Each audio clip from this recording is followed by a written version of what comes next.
Hello everybody, today we're going to do Esther chapter 2 out of the New Living Translation, starting in verse 1. But after Artaxerxes' anger had subsided, he began thinking about Vashti and what she had done and the decree he had made. So his personal attendants suggested, "Let us search the empire to find beautiful young virgins for the king. Let the king appoint agents in each province to bring these beautiful young women into the royal harem at the fortress of Susa. Haggai, the king's eunuch in charge of the harem, will see that they are all given beauty treatments. After that, the young woman who most pleases the king will be made queen instead of Vashti." This advice was very appealing to the king, so he put the plan into effect. At that time, there was a Jewish man in the fortress of Susa, whose name was Mordecai, son of Jair.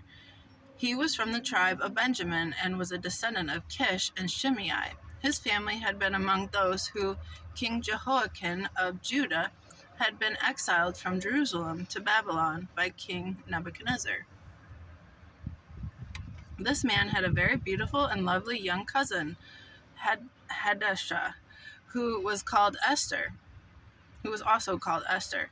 When her father and mother died, Mordecai adopted her into his family and raised her as his own daughter.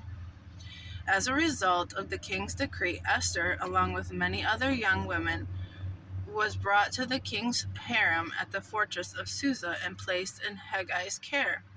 Haggai was very impressed with Esther and treated her kindly. He quickly ordered a special menu for her and provided her with beauty treatments. He also assigned her 7 maids, specially chosen from the king's palace, and he moved her and her maids into the best place in the harem.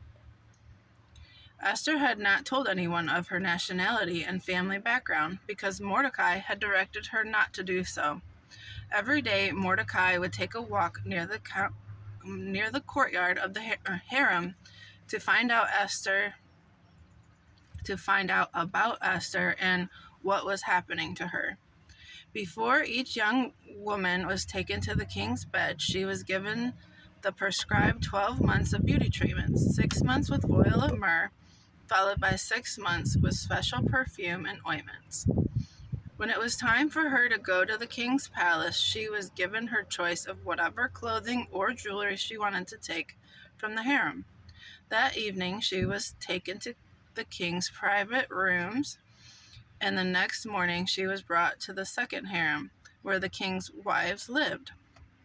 There, she would be under the care of Sashagaz, the king's eunuch in charge of the concubines.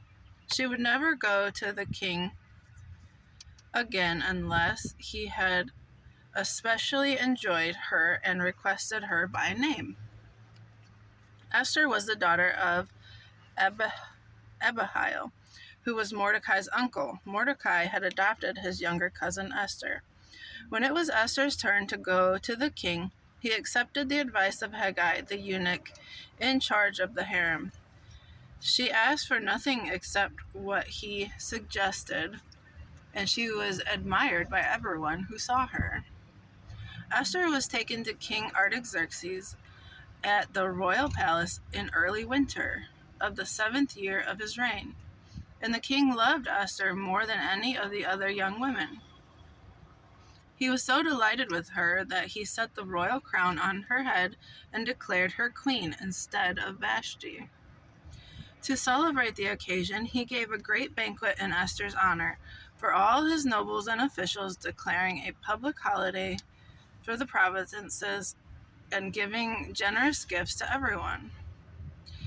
Even after all the young women had been transferred to the second harem and Mordecai had become a palace official, Esther continued to keep her family background and nationality a secret. She was still following Mordecai's directions, just as she did when she lived in his home. One day, as Mordecai was on duty at the king's gate, 2 of the king's eunuchs, Bigthana and Tresh, who were guards at the door of the king's private quarters, became angry at King Artaxerxes and plotted to assassinate him. But Mordecai heard about the plot and gave the information to Queen Esther.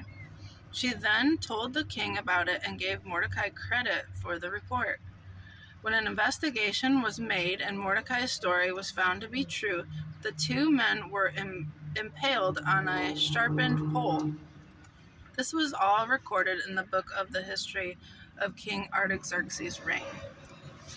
That was Esther chapter 2. Thanks for joining, guys. God bless you and have a great day.